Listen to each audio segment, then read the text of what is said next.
Cars Channel News and Review Car.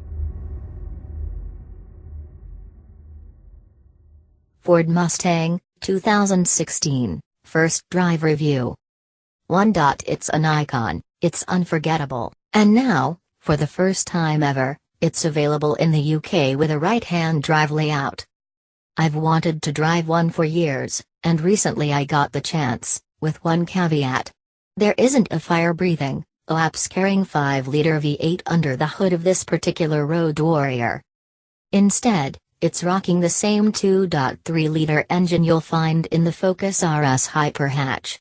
Which means, shock horror, it's turbocharged, to save the planet as well as deliver more horses when pedal meets metal. A fuel-efficient, environmentally friendly American muscle car? Isn't that some kind of paradox? 2. Muted muscle. Let's get this out of the way early. No, it doesn't roar into life like you've hopped into the lion's enclosure at the zoo and yanked on Mufasa's tail. There's still a growl, but you're not going to get noise complaints from the neighbors. That doesn't mean there's a lack of power, though. Far from it, that engine is still pumping out more than 300 bhp. It's just that you don't really feel it until you're ticking over 2,000 revolutions per minute. This doesn't leave you much room to rev before it's time to shift into the next gear, but it still translates to some rapid acceleration on the road. 3. Devil in the detail.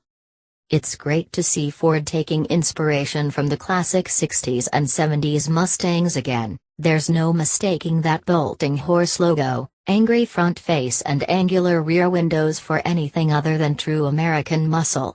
Especially when you've got one in your rear-view mirror. Get up close, though, and it's all surprisingly sleek. There are curves and smooth lines instead of sharp angles, and my dark silver example was positively stealthy compared to the bright red and yellow color choices that make up the rest of the range. Not a racing stripe in sight, either.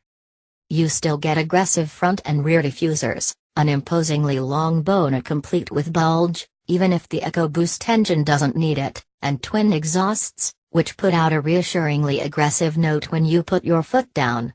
There's a bit of electronic assistance making it sound even better from the driver's seat, sure, but it still put a smile on my face. 4. Expectations dashed. Take your mind off the road for a minute, though, and you'll see how Ford has managed to pack in so much car for so little cash. It's all a bit sparse inside the cabin. The plastic switches are a real turn-off, as is the steering wheel. The padding beneath the leather is just too soft, giving way as soon as you apply a firm grip.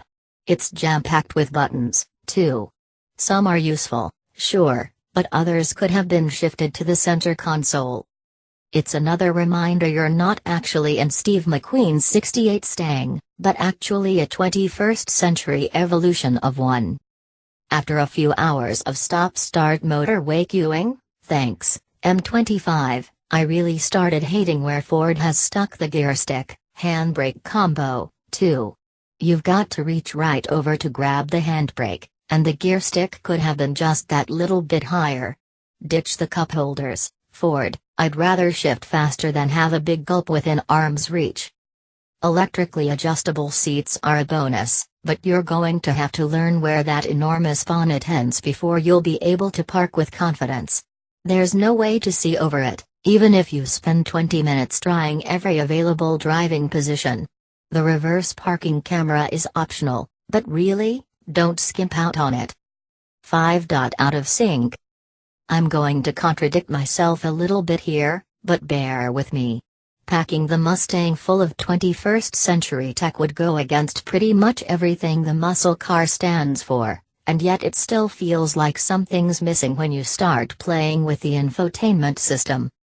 That's mainly because that central touchscreen is running Sync 2, Ford's aging and soon-to-be-replaced system that feels like a relic compared to more modern, more responsive systems from the likes of Audi.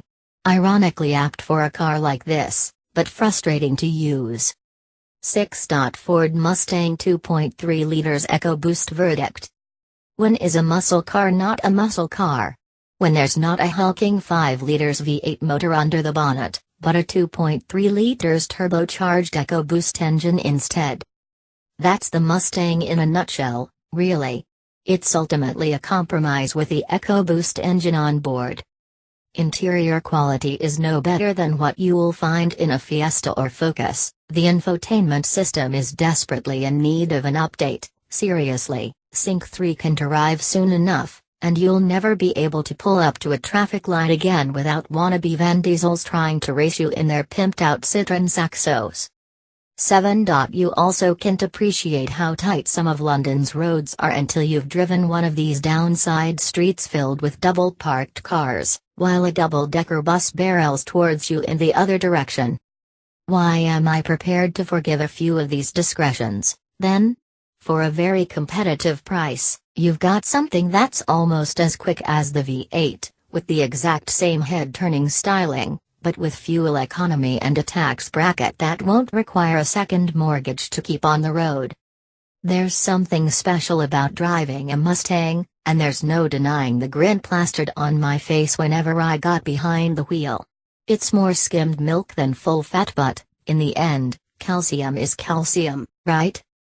8. The dashboard is a similar story.